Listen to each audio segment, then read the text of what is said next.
Welcome to our podcast series on African scientists at the University of Bern. I am Dr. Djouroukoro Diallo, Associate Researcher at the Center for the Study of Language and Society and Coordinator of Initiative Afrique.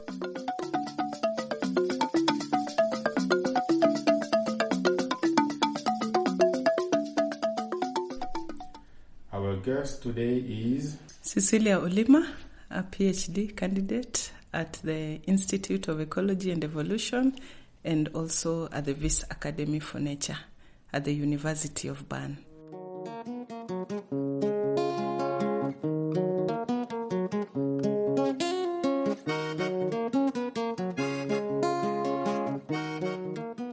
Thank you very much, Cecilia. Welcome. Thank you. Thank you for sharing with us some of your valuable time. So how are you? I am well. I am fine. So I heard that you are just coming back from a conference in Mexico. How was it? Mexico was good. A lot of learning, a lot of presentations from great scientists, and a lot of collaborations, opportunities. Very nice, very nice. Collaboration opportunities. Yeah. So we will come back to this topic later. Mm-hmm. So please, could you tell us something about yourself? Who are you? Where are you from? What do you do, or what are you doing here at the University of Bern? Mm-hmm. I am coming from Kenya, and currently I'm doing my PhD. And I am focusing on marine ecosystem, specifically the mangrove forest, which I have a passion on. So what has been your itinerary from Kenya to here? Okay, initially I was trained as a teacher of biology and chemistry at Kenyatta University in Kenya. And I have been a teacher. I taught for 8 years immediately. I finished my undergraduate. From there, I decided I needed a change of career. I needed to improve on myself. So I enrolled for a master's program, and still at Kenyatta University in Kenya. And for my master's, I did I focused on plant ecology, and I was still working on the mangrove forest. And then once I finished my master's program, I still went back to teach as I looked for opportunities for PhD program. And then I earned my PhD, and I came to Switzerland to do the PhD.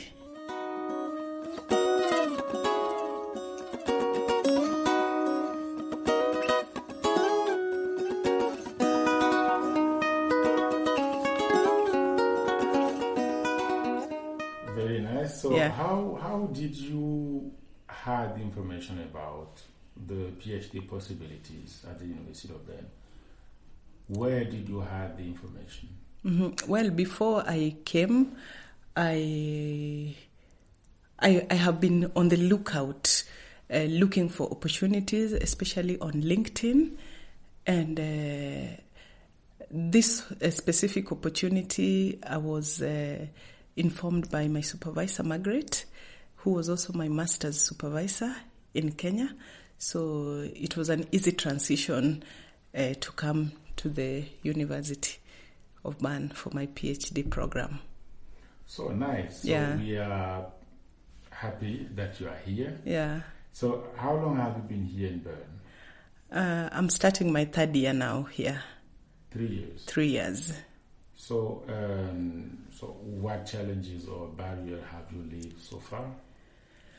Okay, the major challenge, I would say initially was integration, especially because this was my first time coming to Europe, and coming from Africa, we have so many people around socially, and my major challenge was to find a community that I could belong to, but I'm glad with the people that I met.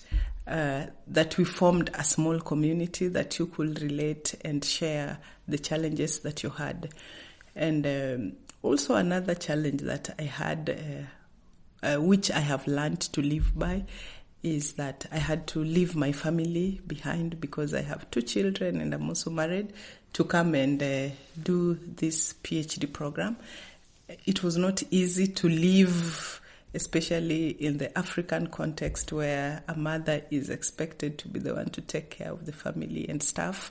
But I'm also glad that the opportunity came, and it's to help me better my skills and to improve on my career.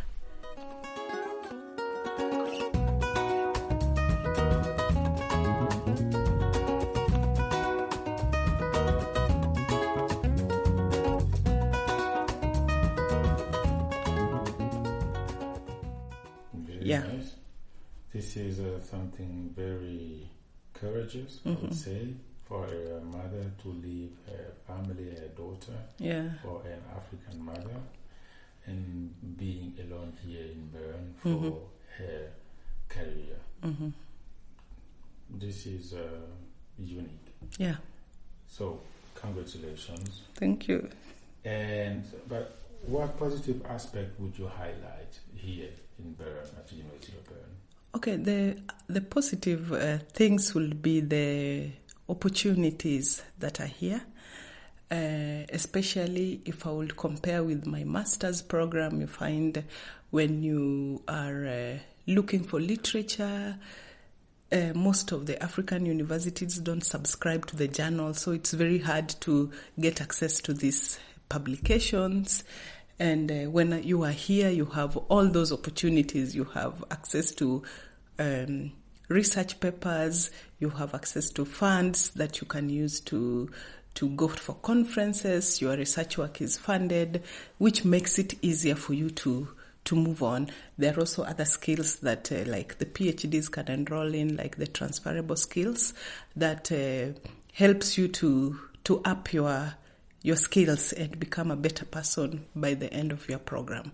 So I am really grateful for that I'm able to find those opportunities here.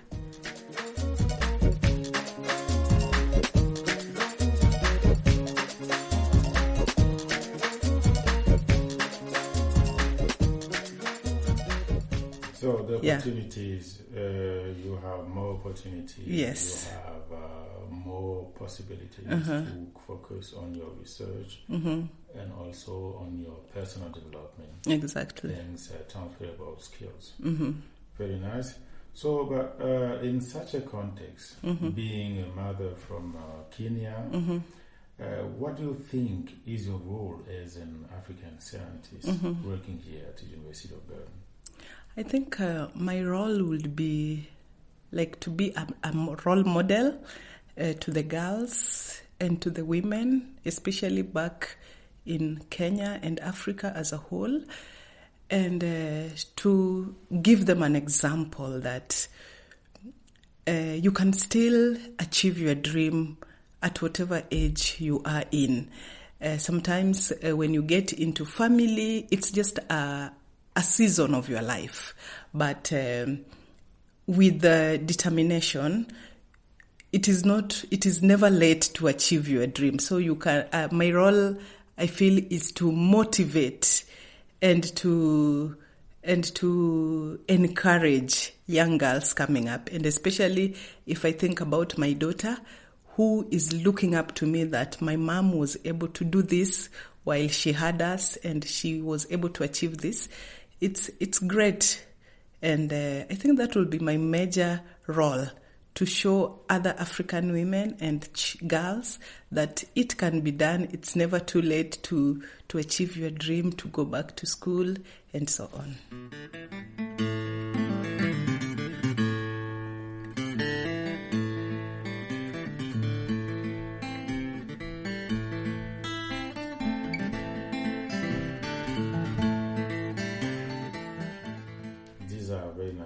Words. So in such a context, how will you actively promote like exchanges between the University of Bern and African partners? I think it will be good to maybe have these exchange programs between the universities, maybe have African students coming over for a short period of time to just experience what their other colleagues are doing. Same to students from here can also visit African countries and have exchange programs. We can also maybe have inter-university seminar series that we organize maybe online between university here and back home in Africa, to just for people to just see what other people are doing out here, so that you are not closed in your own bubble, but you are exposed to what is also happening around the world in your own field. So it would be good maybe to encourage things like collaboration, things like having exchange programs or seminars, or inviting African speakers to speak, or even the speakers from here can be invited to speak to seminars that are also taking place in Africa.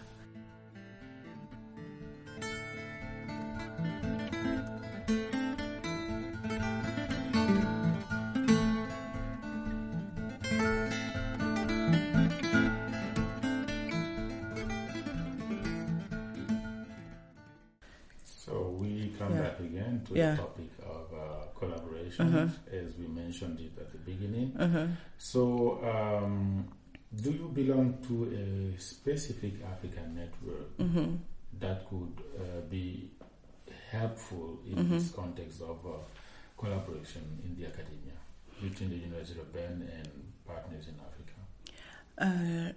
Not really. But recently I joined the Swiss Society for African Studies, and I am yet to see how that integration will be. But I'm also a member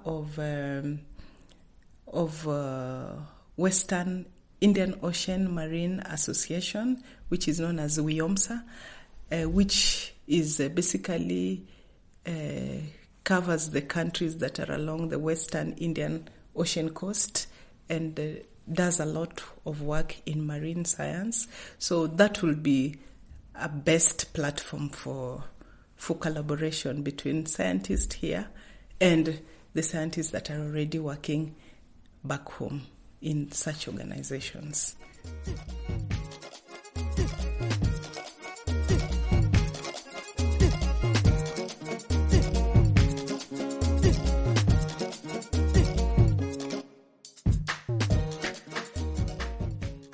So what could Initiative Afrique do more to promote the relationship between Bern and partners in Africa, or just to offer more value to African scientists here in Bern?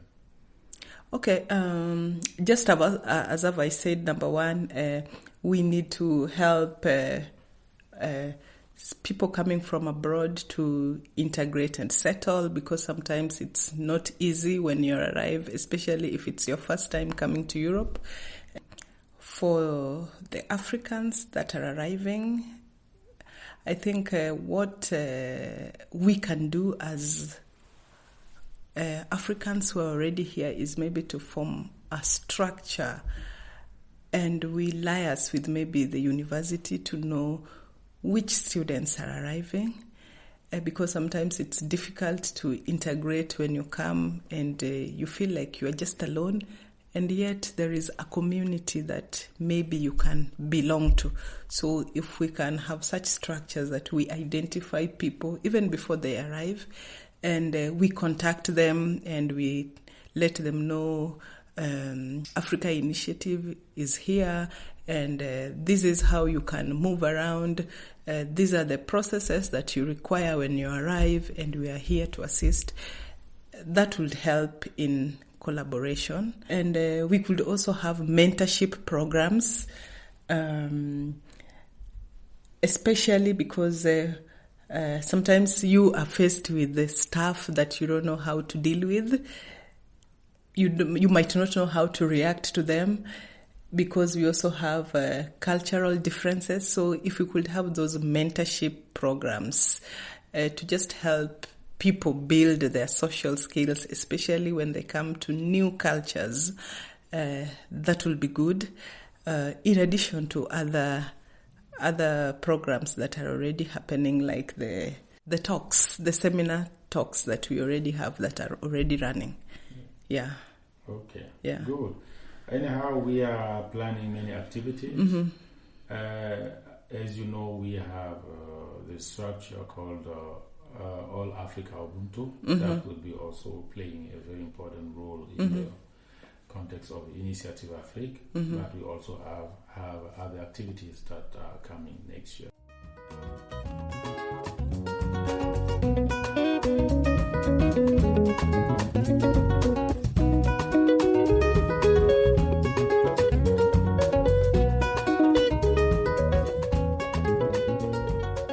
So, as you said, you would like to be like a model Mm-hmm. for young girls and women in Mm-hmm. Africa. Mm-hmm. So, what would be now your message to them? Mm-hmm. Yeah. What would you send them as message? Mm-hmm. Just start. It can be done. As long as you start, it will be done. Yeah, just start. Okay. Yeah. Very nice. Thank Mm-hmm. you very much, Cecilia, Mm-hmm. and have a nice day. Thank you very much, Djouroukoro, for inviting me.